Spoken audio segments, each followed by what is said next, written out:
kita sehari bisa produce 70-80 desain. Tapi gue nggak percaya sih.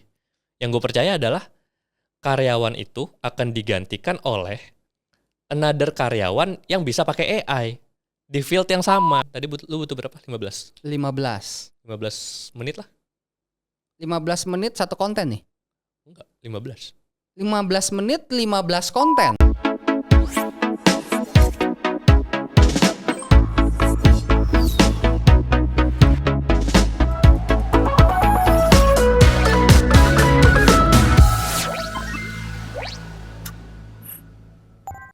Nah, Za, kita kan banyak lihat nih AI sekarang lagi bertebaran banget. Terus banyak business owner tuh pada FOMO, pada ikut-ikutan. Betul. Karyawannya tuh di-subscribe-in ChatGPT, Gemini.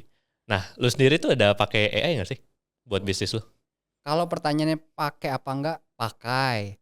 Cuma satu kata mungkin yang mewakili gua masih skeptis. Wah. Loh, kenapa emang? Apa yang bikin lu skeptis tuh kan berarti lu nggak percaya ya sama hasil yang AI bikin atau gimana tuh? Karena apa yang gua dengar, apa yang gua lihat di konten-konten gitu ya. Wah, kayaknya kan pakai AI itu hebat. Pakai AI bisa membantu bisnis. Oleh gua secara business owner katanya AI itu bisa banyak membantu sekali. Tapi kenyataannya kadang-kadang kalau gua tanya apa, hasilnya tuh nggak sesuai gitu. Kalau mungkin istilahnya AI itu suka halu gitu ya. Oke. Jadi pertanyaannya bukan sudah pakai atau enggak, tapi gua ini masih skeptis percaya atau tidak percaya sama AI. Oh gitu, seperti pakai itu. sih pakai, tapi hasil dari AI-nya kepake atau enggak di bisnis itu yang masih dipertanyakan berarti mungkin ya. Masih sangat diragukan dan juga mungkin masih bingung gitu kali ya. Nah, gimana cara pakainya. Memang lu sendiri pakai AI-nya tuh buat apa dulu nih? Kan lu bilang udah pakai nih. Yang lu coba pakai tuh buat apa emang? Ya sebatas misalkan penggunaannya sih sebenarnya kalau boleh jujur seakan-akan AI itu kayak menggantikan Google aja gitu sih. Oh, lu cuma buat lu searching doang gitu? Iya, kalau dulu kan apa-apa tanyanya Google. Oh, ini sekarang seakan-akan kayak AI itu tuh Google yang lebih pintar. Oh. Dia yang lebih tahu daripada Google gitu istilahnya. Terus kan sekarang juga banyak orang bilang AI itu bisa bantu pekerjaan lu lebih cepat sama efisien ya, gitu. Nah, lu sendiri tuh berasa nggak sih secara pakai AI itu waktu lu jadi lebih santai gitu? Nah, ini problem yang sangat menarik apalagi kalau business owner sendiri. Dari bangun pagi aja otak kita kan udah start tuh. Wah, hari ini mau ngapain? Hari ini agendanya mau meeting A, B, C, D, meeting tim lagi, harus ketemu siapa lagi, so on and so on. Semua jadwal full. Belum juga kita harus kita pikirin juga strategi tentang bisnis. Nah, di titik ini gue sih masih belum kepikiran sih. Gimana caranya AI benar-benar bisa membantu gue nih sebagai business owner dengan segala schedule, dengan segala tanggung jawab yang banyak. Cara dia bisa bantu gue tuh gimana? Karena jujur ya kalau cuma sekedar tanya-tanya dia kasih jawabannya juga kadang-kadang gak bikin gue puas gitu. Jadi ya itu balik lagi dengan kata-kata skeptis itu tadi.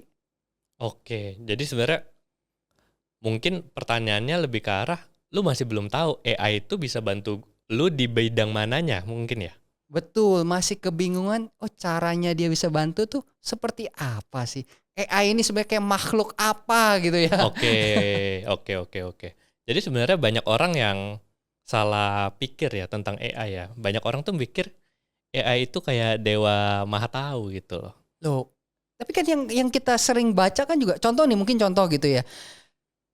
Gue ini kan bergerak di bidang marketplace. Oke. Seharusnya yang gue harapkan ketika gue tanya AI, oke AI, saya mau kamu katanya kan sekarang harus prom gitu ya. Oke, Saya ya, prom mau kamu engineering. bantu kamu sebagai marketplace expert gitu ya. Oke. Kamu harus bantu saya di marketplace untuk menaikkan omset saya di marketplace. Loh, pasti itu dong. Ya kalau business owner ujung-ujungnya pasti omset. Oke, GMV naik ya? GMV naik. Dan katanya kan AI ini pintar. Tapi hasil yang didapatkan jawabannya itu teori dan sangat tidak praktikal, kadang-kadang halu, nggak sesuai dengan bisnis yang memang kita jalanin gitu. Jadi balik lagi ke kata-kata skeptical itu lagi. Oh ya, sebenarnya mungkin kayak gini deh. Kalau kita ke bisnis coach, langsung minta ke dia, gue mau naikin omset bisnis gue. Bisnis coachnya bisa langsung jawab nggak?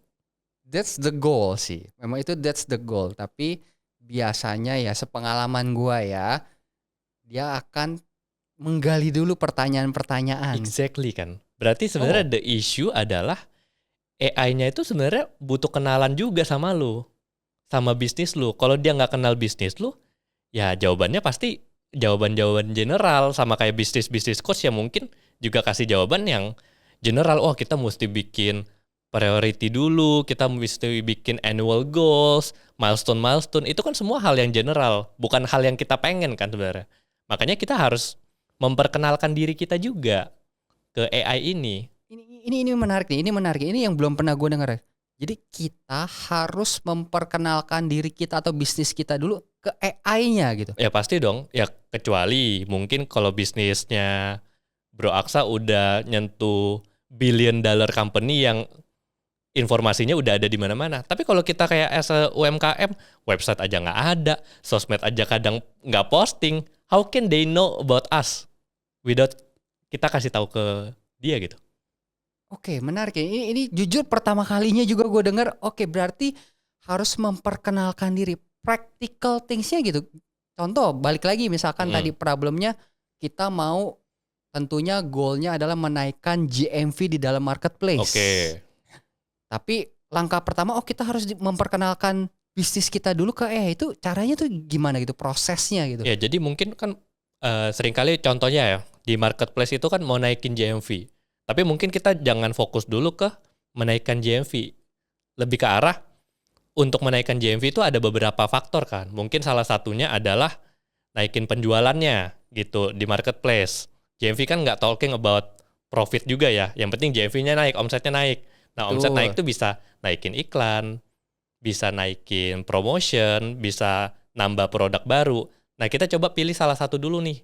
Misalkan kita mau fokus ke iklan. Nah, kita bantu si AI untuk kenal dulu produk yang kita mau iklanin seperti apa. Sehingga nanti si AI bisa kasih rekomendasi narasi-narasi iklan apa yang cocok untuk produk kita.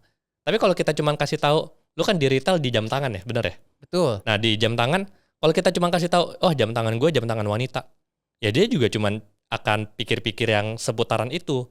Tapi kalau lu misalkan jelasin, wah gue jam tangan wanita, gue pakai real leather, terus gue misalkan pakai ada mesin dari Jepang, baterainya dari Jepang atau whatever it is, itu menjadi nilai plus yang AI bisa consider itu as a USP dari produk itu. Oke, jadi kalau gue tangkep sampai di titik ini ya, berarti perkenalan ini tuh kayak misalkan kayak kita mau pacaran gitu kali ya. Bener. Kita memperkenalkan diri kita, bisnis kita benar-benar sedetail mungkin berarti kalau tadi ya. Iya, sedetail mungkin. Sedetail mungkin apa aja yang ada di bisnis kita dan bahkan apa yang mau kita achieve sebenarnya. Kalau tadi kalau aku nangkepnya goal utamanya adalah naikin GMV, tapi dari GMV ini dipecah lagi hal-hal kecil lagi. Betul. Berarti ada proses-proses kecil lagi yang harus kita jelaskan juga ke AI. Betul. Jadi banyak orang tuh salah mikir tuh gini. Gue pengen adoption AI di bisnis gue. Tapi banyak orang tuh berpikir gue mau 100% pakai AI atau 100% konvensional. Either bisnis gue pakai AI atau nggak pakai AI. Kenapa gitu? Kenapa lu nggak 30%-nya AI, 70%-nya masih konvensional misalkan? Atau kenapa nggak 80%-nya nanti diautomasi AI, nanti 20%-nya masih human untuk last verification? Kenapa harus 100% automasi atau tidak sama sekali gitu? Banyak orang tuh mikir gitu.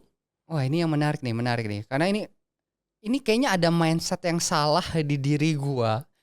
Mungkin dengan consume semua konten karena selama ini gue beranggap seperti ini gitu ya. Oh, AI adalah sesuatu makhluk yang sangat canggih kayak genie in the bottle. Tinggal digosok doang, dia keluar, kita ucapin permintaan, dia centring langsung jadi. Nggak seperti itu. AI pun banyak Oh. limitasinya. AI nggak semaha tahu itu. Yang maha tahu Tuhan mungkin ya. AI nggak semaha tahu itu. Jadi sebenarnya mindsetnya adalah kita tidak harus kejar 100% otomasi digantikan AI. Mm-mm. Bahkan sebenarnya yang lebih efektif adalah kita tahu seberapa banyak AI bisa membantu kita, tapi tetap ada manual manusianya, human works-nya juga yang bekerja. Betul. Jadi kebanyakan orang Oh. tuh takut kan ya, AI akan menggantikan manusia. Nah, Itu kan betul. premis tahun 2026 gitu kan ya. AI akan menggantikan karyawan-karyawan, especially on customer service, finance, back office, dan lain-lain. Tapi gue nggak percaya sih. Yang gue percaya adalah karyawan itu akan digantikan oleh another karyawan yang bisa pakai AI di field yang sama. Jadi contoh, misalkan mungkin nanti di kemudian hari ada dokter yang nggak pakai AI dengan dokter yang pakai AI.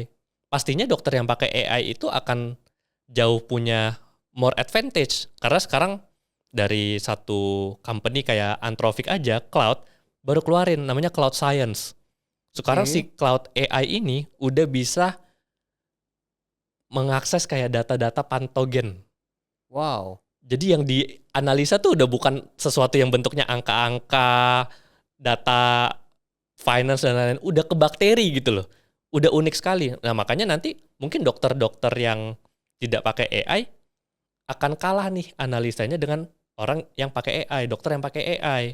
Karena resource-nya menjadi lebih cepat. Mungkin pengambilan keputusan yang tadinya butuh 1 minggu untuk dianalisa, untuk cari sumber-sumber jurnal medisnya, ya mungkin jadi 3 hari. Itu udah setengah loh, udah 50% dari automation loh. Nggak harus semuanya AI kan. Tetap Betul. dokternya terbantu dengan AI, bukan AI yang menggantikan dokter tersebut. Wah, ini menarik ya mindsetnya. Secara pribadi mindset gue terbuka banget nih tiba-tiba the way I see AI sekarang ya.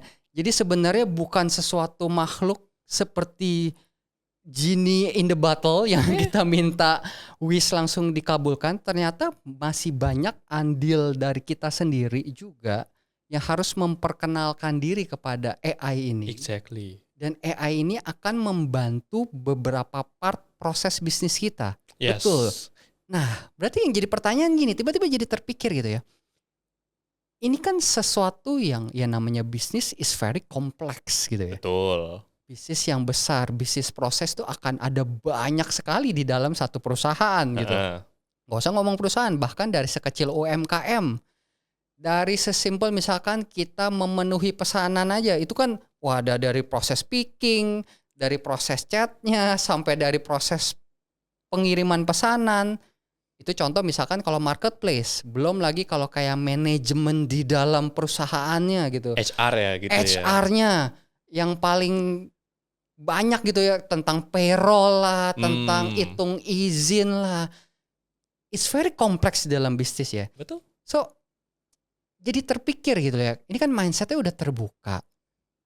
Gimana sih caranya buat gua nih mengidentifikasi part proses bisnis apa yang bisa dibantu oleh AI dulu gitu. Nah, jadi lu udah bener nih, you are on the right track sekarang. Oh, oke. Jadi lu udah tahu kalau AI itu nggak solving all the problems. Tapi lu udah mention tuh tadi, ada banyak bisnis proses, salah satunya tadi lu mention tentang payroll. Berarti lu payroll itu kan is just a one business process di dalam satu HR department gitu kan. Tuh. Nah, let's say satu HR department itu adalah 100% dari bisnis proses kita. Let's say the payroll adalah 30% of it. Nah, kita udah mulai tuh. Berarti yang kita fokusin tuh 30%-nya dulu. Kita nggak ngomongin tentang the whole HR operation dulu. Tapi ke simple bisnis prosesnya dulu. Yaitu adalah terbitin payroll. Nah, itu adalah hal yang udah bener nih tracknya. Gitu. Lu udah fokus ke satu bisnis proses dulu.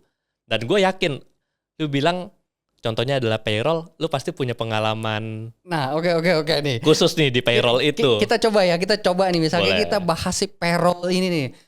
Ini kalau teman-teman UMKM kan pasti wah pain in the ass-nya ini pasti sama gitu ya. Semua karyawan, canggih, kelihatannya canggih. Semua karyawan absennya pakai fingerprint. Fingerprint yang ditempel di tembok kan gitu depan pintu masuk. Cetet, gitu ya. Mau clock in, mau clock out harus. Tapi di belakangnya udah harus cabut lagi SD card-nya, masukin lagi USB ke dalam laptop. Pakai flash disk lagi tuh. Iya, flash disk lagi Flash zaman disknya yang sekarang. USB A kan. Kadang laptop lu masih udah USB-C kan. Iya, itu mesti cari lagi lah Konektor dongle-dongle dongle-dongle-nya. Belum lagi udah harus dibuka lagi, ditarik lagi datanya, masuk Excel lagi, dihitung lagi secara manual. Kelihatannya doang gitu kan, maksudnya canggih pakai fingerprint. Padahal di belakangnya dihitung manual. Dan padahal perhitungannya sama sebenarnya kan tiap bulan. Ya kalau izin potongnya sekian. Betul. Gaji si orang A ya memang udah sekian, tinggal dipotong. Tapi ngitung gituan doang Berapa aja, lama lo? itu tuh bisa 2-3 jam loh. Belum lagi kalau memang karyawannya tuh yang gajiannya mingguan. Berarti setiap hari Sabtu tuh minimal harus 1 jam kan dihitung. Belum lagi yang bulanan. Kalau gaji bulanan itu lebih panjang lagi. Jadi kayak bisa setiap minggu harus ada 1 hari mengorbankan 2-3 jam cuma buat hitung itu doang. Tapi hitungannya pasti gak? Sebenarnya hitungannya pasti. Kalau nggak masuk potongnya kan pasti kan? Betul. Nah itu sebenarnya adalah salah satu indikasi bisnis prosesnya bisa diautomisasi. Kenapa? Jadi AI itu sangat suka dengan sesuatu yang hitam dan putih lah, bisa dibilang gitu. Benar dan salahnya. Success matrix-nya tuh harus jelas gitu. Oh kalau misalkan nggak masuk, potongnya berapa? Misalkan potongnya proret. Proretnya berapa? Diambil dari mana? Nah itu udah jelas tuh. Tapi kalau misalkan di company kita, aduh kadang potong, kadang nggak potong, kadang kayak ini dia baik lah kemarin habis beliin gue nasi bakar, jangan dipotong dulu deh. Nah yang kayak gitu tuh nggak bisa diotomasi pakai AI, karena AI-nya juga nggak punya feeling kan. Tapi kalau misalkan hitungannya pasti, kayak yang tadi lu bilang pasti, itu enak otomasinya malah. Oke, berarti kalau ngomong pasti ini, berarti dari kita sendiri kita harus make sure juga kita memiliki SOP yang jelas berarti. Betul, pasti dong. Lu harus punya rumus. Ya, let's say kita ke payroll dulu ya. Lu harus punya rumus yang jelas. Dan lu harus kasih tahu juga ke AI-nya. Siapa, gajinya berapa. Jangan ada di pikiran lu doang. Jangan lu inget doang. Berarti langkah pertama, oke. Gue coba recap nih ya Oke, tentang boleh. yang payroll Iya. ini menarik nih. Berarti langkah pertama yang harus gue lakukan bahkan sebenarnya bukan tentang AI-nya. Bukan. Gue harus make sure SOP-nya itu jelas dulu. Betul ya? Betul. SOP perhitungannya jelas, bisnis proses apapun itu langkah demi langkahnya jelas. Setelah gue yakin ini jelas, baru gue perkenalkan semuanya itu ke AI. Betul. Jadi lu pertama adalah identifikasi dulu bisnis prosesnya apa. Step satunya apa? Contoh misalkan yang tadi payroll. Step 1, ambil data dari mesin sidik jari. Oke. Gitu. Yang kedua, biasa setelah lu ambil lu taruh mana? Lu pindahin Excel kan? Betul. Pindahkan ke Excel. Itu step 2. Step 3, misalkan akumulasi, lu sum. Jumlah kehadirannya berapa, telatnya berapa, izinnya berapa, dan lain-lain. Dapat dong angkanya. Betul. Nah, setelah dari angka lu kemana? Dapat angka izin, masuk, dan lain-lain. Mulai udah pencatatan semua tiap orang, hasil akhirnya berapa, baru lempar ke finance. Lempar ke finance. Betul. Nah, berarti itu jadi step 4. Dari step 4 ke 5-nya berarti finance-nya ngapain? Berarti kan finance menggunakan perkalian-perkalian berdasarkan si company lu kan? Betul. Gimana hitungannya, apakah potongnya berapa, whatever. Nah, itu kan yang tahu cuman company lu doang nih. Betul. Organization lu. Gitu. Setiap organization punya aturan HR-nya sendiri kan? Oke, berarti yang diotomasi adalah let's say nih semuanya sudah gua lakukan, SOP-nya sudah gua rapikan, perhitungannya gua sudah kasih tahu. Berarti yang akan dilakukan AI adalah perhitungan-perhitungan tadi, dari kumpulin data tadi, semuanya dia akan generate dan semuanya dia hasilkan di ujung. Oke, hasil akhirnya udah tahu nih, si A gajiannya segini, si B gajiannya segini. Betul. Dan itu biasanya bisa makan waktu berapa lama? Kalau kita kan manual, let's say tadi 1 jam sampai 2 jam. Oke, mungkin berapa lama ya?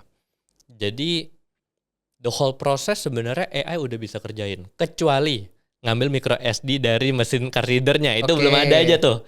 Tapi mungkin kalau card readernya kita si absensinya kita udah bisa setel dia kayak wah connect ke internet dan macam-macam, mungkin bisa tanpa harus ada human interaction lagi Oke. gitu. Jadi mungkin secara proses 5 menit. Wow. 5 menit lu mungkin klik generate, dia nanti hitung-hitung dulu, processing, and then you get the report langsung. Wah, ya udah transfer sama ke Andi 5.500.000, ke Budi 7 juta, ke Siska berapa? Udah. Wah, dari 2 jam jadi 5 menit. Cuan banget ya. At least you can go dinner with your family, right? Betul. Wah, Sabtu kan harusnya family time. Masa lu ngitungin payroll, ya bener aja lah. ini menarik nih. Wah, ini sangat membuka pikiran sekali buat gua secara business owner. Pekerjaan yang 2 jam bisa selesai dalam waktu 5 menit. Ya, 5 menit. Dan yang menariknya jadi ya ini jadi kepikiran nih. Jadi kepikiran lagi, Rick. Oke, itu satu payroll gitu ya. Kira-kira ada contoh lain nggak? Maksudnya bisnis proses apa sih yang kira-kira kita bisa baby step nih? Kita bisa baby step. Oke, mulai diotomasi menggunakan AI. Oke. Lu di marketplace tadi ya, bener ya? Betul, kita fokusnya di market Marketplace retail, itu kan marketplace. ada campaign gak sih? Pasti Iya tiap kan, bulan. kayak 77, 88, Betul. double date, payday. Ya. Lu bikin banner gak? Bikin pasti dong. Bikin Harus. desain kan? Pasti. Sebulan berapa desain? Minimal aja, minimal. Ini kalau campaign yang kecil-kecil minimalnya sebulan harus ada 5. Itu di Oke. marketplace doang, belum di sosial medianya kan udah harus 5 tuh per marketplace kan? 5 per marketplace, Iya kan? betul. Kalau misalkan di Shopee ya style-nya beda. Betul. Di TikTok beda, di other platform beda. Betul. Total berapa sebulan berarti? Sebenarnya kalau kali 3 ya minim ya. Gak usah ngomongin sosmed dulu lah berarti Betul, ya. minim berarti mungkin butuh 15 lah. 15 Setiap desain bulan. setiap bulan. Betul. Oke. Bikin 15 desain, lu freelance atau in-house? Untuk sekarang in-house dan freelance. Wah, 2 tuh berarti ya. 2. Ada in-house, ada freelance. Betul. Oh, toko lu gak 1 berarti ya? Betul, karena kita ada beberapa brand juga gitu kan. Berapa lama? Nah itu berapa lama? Ini yang selalu jadi PR gitu ya. Itu kan kejar-kejaran tiap bulan kan? Betul, deadline-nya sebenarnya tanggalnya sudah jelas. Sudah fix kan? Tapi ngejar-ngejarin merekanya ini nih. Belum lagi kalau di marketplace kita tahu ya kalau ada RM, Pak, mana nih Pak, bannernya udah naik atau belum? Ya, itu udah kadang sebulan sebelum aja udah ditagih buat Iya. materi desainnya kan? Betul. Jadi sangat variatif waktu pengerjaannya dan juga tidak ada sesuatu yang pasti dan kayak effort banget gitu, harus selalu ngejarin gitu ya. Ya kadang grafik desainnya sakit, Betul. izin, terus kalau freelance nggak dibales. Nah, itulah suka dukanya ya. Berarti mungkin selalu, let's say satu desain 1 hari lah. Ya, di satu desain 1 hari, let's say. Mungkin Kita ya, pegang kayak satu gitu ya. desain 1 hari. Dengan AI gue bikin, tadi lu butuh berapa? 15 menit lah? 15 menit satu konten nih. Enggak, 15. 15 menit 15 konten. Iya. Menggunakan AI. Bisa. Gue sendiri udah bikin. Jadi ya mungkin buat teman-teman yang di sini nggak tahu ya, gue ada agency juga. Ya kan, agency gue namanya Icon Production. Jadi kita juga bikin desain tuh udah cepet banget gitu. Kita sehari bisa produce 70-80 desain. Wow. Karyawan gue berapa lu tebak? 70-80 sih itu udah kalau Berapa graphic design deh, nggak usah the whole team. itu udah mungkin 20 orang 25 orang. No. My graphic design cuma 3. Untuk 70-80 desain per hari. Karena mereka sudah menggunakan AI. Exactly. Jadi kita udah automate beberapa sistem. Jadi memang ini build-nya nggak sehari ya guys gitu ya. Tapi pada saat udah mateng, kita bisa nyampe ke titik efisiensi itu se-efisien itu. Sehingga kita jadi punya unfair advantage kan. Kalau misalkan ada tren baru, kita adopt-nya cepet banget. Kalau misalkan kita butuh banner atau misalkan kita kan iklan kadang mesti A/B testing ya. Betul. A/B testing kadang capeknya di mana? Dibikin materinya kan? Betul. Materinya waduh kita 2 A/B testing, yang satu turun. Ya, buat nurunin ini kan lu mesti replacement satu lagi. Betul. Harus ada kreatif yang baru Kreatif lagi. baru lagi Iya. gitu. Nah, lu bisa seberapa cepat tuh gonta-gantinya. Gue sekali bikin materi iklan tuh minimal 10 sampel. Testingnya tuh udah bukan per hari lagi. Kita performance based on hourly aja, kalau kita tahu, kita ada ukurannya kan. Kalau berapa jam nggak nyentuh berapa interaction, kita udah langsung ganti lagi. Nah, ini balik lagi nih dengan kata-kata skeptis tadi. Kalau tadi kan perhitungannya jelas nih. Kalau tentang payroll kan hitungannya exact ya. Yeah. Kalau hitungannya itu kan exact. Kalau ini kan ngomong tentang visual, desain subjektif gitu ya. Betul. Karena tuh jujur masih ada rasa bisa diterima nggak ya? Karena AI itu kayaknya kalau kita lihat-lihat kan masih banyak yang istilahnya gini loh. Wah, ini AI banget nih gitu. Ketara Betul, kelihatan. masih AI belum banget hasilnya. natural banget gitu. Kelihatan banget AI banget. Itu gimana sih, memang masih udah bisa diterima atau sebenarnya sudah sampai sejauh mana kalau memang kita berbicara visual nih? Oke, jadi mungkin kalau conversation ini direkamnya 2025 Desember, mungkin jawabannya belum. Tapi hanya dengan 6 bulan, sekarang AI udah sebagus itu. Jadi ya mungkin nanti kita kasih lihat ya di beberapa cuplikan atau di kolom deskripsi nanti hasil-hasil desain menggunakan AI gitu. Nah, hasilnya tuh udah oke banget. Bahkan bisa menyamai grafik desain senior gua yang ada di agensi gua. Wow. Yang penting, nah kan tadi di payroll kita mesti punya ukuran-ukuran juga. Nah, di visual, di creative industry itu juga sebenarnya sama. Kita juga punya anchor. Kalau kita misalkan bikin suatu desain, setiap brand kan punya brand guideline biasanya kan, benar ya? Brand guideline. Itu yang harus itu dijaga. Tuh technically adalah anchor buat si AI-nya. Oh, si brand ini pakai warnanya orange, putih, sama kuning misalkan. Itu adalah information. Nah, jadi si AI juga nggak lari dari pemilihan warna tersebut. Terus kalau misalkan kita provide mood board-nya kayak gini, yang penting mood board-nya kita siapin cukup banyak ya. Jadi dia tahu nih pattern-patternnya, oh lu sukanya yang style kayak gini. Jadi dia bisa ngikutin. Gitu. Yang penting kita mempersiapkan apa yang memang, ya kayak kita brief graphic design lah. Lu kalau brief graphic design lu gimana? Lu siapin kan logo lu? Betul. Promonya apa? Betul. Terus lu siapin juga mood board-nya kayak gimana? Ya file logo lu, file produk lu juga siapin dong. Produk yang mau dipromokan betul. Apa foto aja. produknya lu kasih. Kalau misalkan kita minta sama AI tapi foto produk yang kita nggak kasih, ya nanti dia pakai produk orang kan gitu loh, atau bikin-bikin sendiri. Makanya itu yang kadang orang pikir AI banget. Oh, jadi oke, menarik nih. Dari perhitungan exact bahkan sampai visual yang sebenarnya kelihatannya abstrak gitu sebenarnya ya. Ternyata enggak ya, di belakangnya balik lagi ke mindset yang tadi berarti ya. Mindset di mana standar SOP-nya tuh jelas. Kalau di visual tadi maunya tuh apa jelas. Betul. Gitu ya.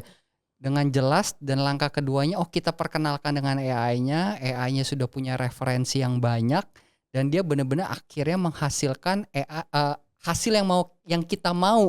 Betul. Nah, mungkin kalau secara teknikal banyak juga yang kasih taunya caranya gini, pakai negative prompt. Kalau lu bingung ngejelasin lu maunya gimana, lu jelasin yang lu nggak mau kayak gimana. Misalkan kalau di visual ya, jangan pakai bule. Itu kan salah satu yang don'ts-nya. Gitu. Atau misalkan produknya jangan dibolak-balik gitu, atau produknya harus sesuai dengan ukuran yang tepat kayak gitu. Oke, menarik nih, menarik. Berarti tetap ada tips and tricks di belakang situnya yang memang harus didetailkan lagi, dan juga kita benar-benar harus tahu apa yang kita mau makanya biar si AI-nya tidak halu. Bener. Kalau nggak dia ya nebak-nebak sendiri, bro. Oh, jadi yang dibilang tuh AI halu tuh sebenarnya bukan salah si AI-nya gitu ya. Bukan. Salah kitanya yang kita nggak kasih tahu apa yang kita mau. Desainer kita aja bisa halu kan, yang adalah orang. Karena apa kadang biasanya? Ya kadang karena briefnya nggak lengkap juga kan. The same thing. Oh, oke. Berarti kayak menyamakan perspektif kita dan persepsi kita detailkan secara exact dan kita kasih tahu ke AI-nya. Yes. Wah, menarik nih, menarik. Berarti ada lagi nggak sih contoh bisnis proses yang kira-kira, oh gue tahu nih, yang ini bisa untuk di AI-kan gitu. Ada nggak sih Oh. ciri-cirinya gitu loh? Oke, jadi kan banyak orang bingung mau belajar dari mana Betul. atau mau mulai dari mana gitu. Terutama untuk implementasi AI for business ya. Seringkali kan yang diajarin tuh sesuatu yang indah di mata. Ya kan? Maksudnya AI yang orang Gua pada tahu nih. ada di sosmed tuh kan it just indah di mata gitu. Betul. Wow, bikin video Jadi kungfu. si Aksa bisa kungfu gitu kan ya. Ya keren Lawan sih, oke Godzilla. lah gitu, keren sih. Cuman buat apa? Kalau di bisnis ya, buat Betul. apa? Bener Kak? Kita kan Betul. butuh yang ya bisnis proses kita menjadi efisien secara waktu dan efisien secara cost kan. In this economy katanya gitu Betul. kan. Nah mungkin paling gampang adalah kita balikin dulu deh. Mungkin nggak ngomong tentang AI bisa naikin GMV or whatever. Kita ngomongin dulu gimana caranya balikin waktu lu. Yang tadinya kan katanya lu kerja berapa 12 jam sehari. Ya Ya, mungkin 12 jam ya sehari ya gitu. Dari jam 8 sampai jam 8 malam lagi betul. gitu. Ya kita harapannya sesimpel ya mungkin dari 12 jam kerja ya jadi 8 jam dulu deh. Jadi orang normal dulu lah. Jangan jadi orang yang hustle banget gitu ya. Nah caranya gimana? Berarti cara pertama adalah kita mapping dulu. Dalam Oke. satu hari, lu ngerjain apa aja? Nah, list down tuh. Let's say you have 20 of task lah. Gitu ya. Dari ya mungkin campur ya, di luar dari pekerjaan ada family juga, nganter anak sekolah, terus ada jemput anak nanti, terus misalkan briefing weekly meeting, habis itu bikin quotation, bikin invoice, ngitung payroll or whatever itu. Nah, habis itu kita mapping lagi nih. Dari 20 task itu, yang mana yang paling makan waktu lu paling banyak. Dapat Oke, dong. Jadi ya. dari 20 misalkan 10 ini yang paling makan waktu nih gitu. Mm-mm. Misalkan ngitung bikin quotation lah let's say. Mm, Bikin quotation sama bikin invoice makan waktu karena lu mesti nginput dan lain-lain. betul. Nah, dari 10 task ini lu potong lagi yang paling makan waktu dan yang paling nggak ada added value yang mana Oke. gitu. Added value dalam arti sebenarnya orang lain bisa kerjain atau Oke. sebenarnya hitungannya udah pasti, udah nggak perlu yang kayak critical thinking. Mm-mm. Itu salah satu triggernya tuh. Kalau dia nggak perlu critical thinking atau expertise lu, nah itu jadi tendensi. Dan dia makan waktu banyak, itu jadi menjadi tendensi, wah ini adalah bisnis proses yang cocok untuk di introduce AI. Oke. Gitu. Paham. Jadi contohnya kalau kayak balik lagi ke payroll itu kan sesuatu yang makan waktu, repetitif, padahal aturannya udah jelas. Aturannya udah jelas. Perhitungannya udah jelas. Bener. Nggak usah critical thinking kita pun sudah bisa dibantu AI. Jadi dengan pola pikir seperti itu, gue coba list down beberapa bisnis proses gue secara kecil yang punya ciri-ciri seperti itu. Betul. Jadi nanti ya kita mulai dari baby step dulu lah. Let's say kita dapat dulu deh 2 bisnis proses. Nah, bisnis proses itu kalau udah dapat yang tadi time span-nya tinggi, lalu edit value-nya rendah, dan pekerjaannya itu pasti bisa dikasih success matrix-nya. Nah, itu abis itu kita mapping kayak yang tadi tuh. Mm-mm. Step 1, misalkan bisnis proses ini yang tadi payroll. Step 1-nya tadi narik data dari mesin absensi. Nah, abis itu kita listing kayak gitu. Baru dari sana kita introduce AI-nya. Jadi building sistem AI-nya itu sebenarnya is the easy part sebenarnya.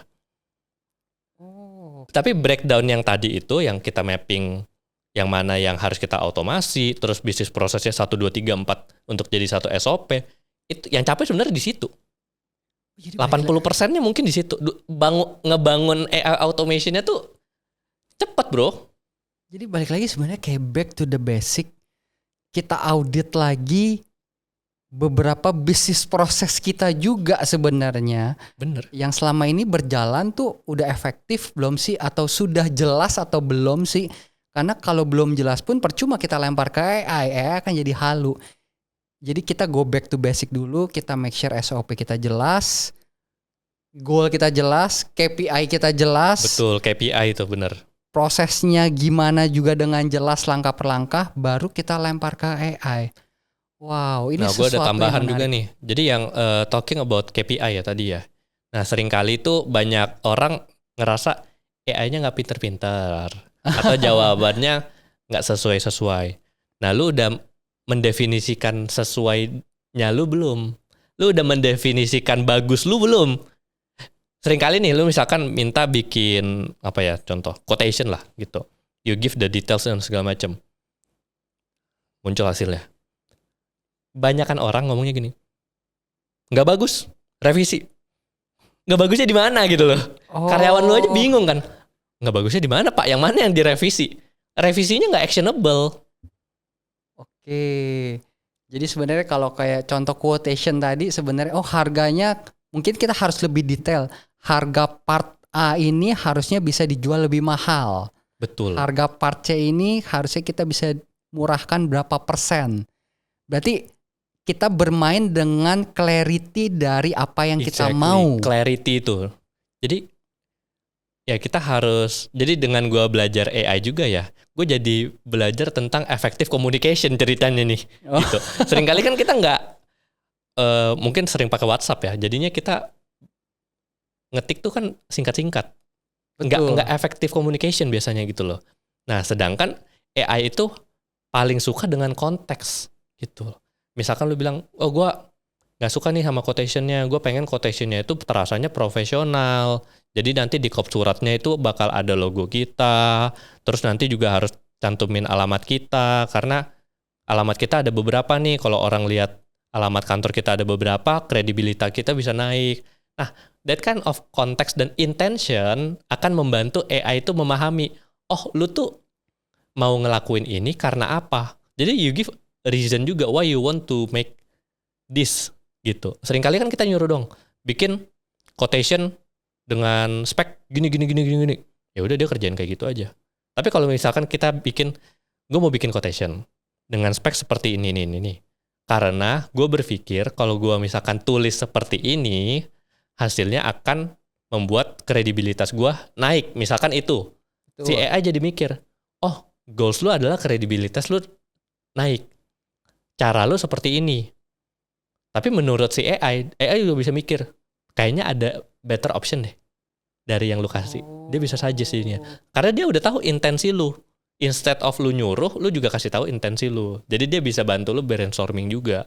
Ini salah satu tips lah mungkin ya. Jadi ini tuh kayak peer partner di mana yang kita bisa sama-sama berpikir. Bener. Dia juga punya critical thinking, tapi goalnya kita sudah set, tapi cara kesananya yang dia bantu kita untuk achieve itu goal. Berarti bener. Jadi instead of instruction, you give your intention. Wow, that's good. Gitu. Intensi lu apa? Kenapa lu mau bikin quotation gitu misalkan? Atau enggak? Kenapa lu pengen bikin campaign marketing seperti ini? Sebenarnya intensi isi hati lu apa sih gitu loh. The thinking process behind this campaign tuh apa? Sehingga dia bisa bantu lu to achieve this intention. Karena seringkali kan metodologi kita ya yang sepikir kita aja. Oke. Wah.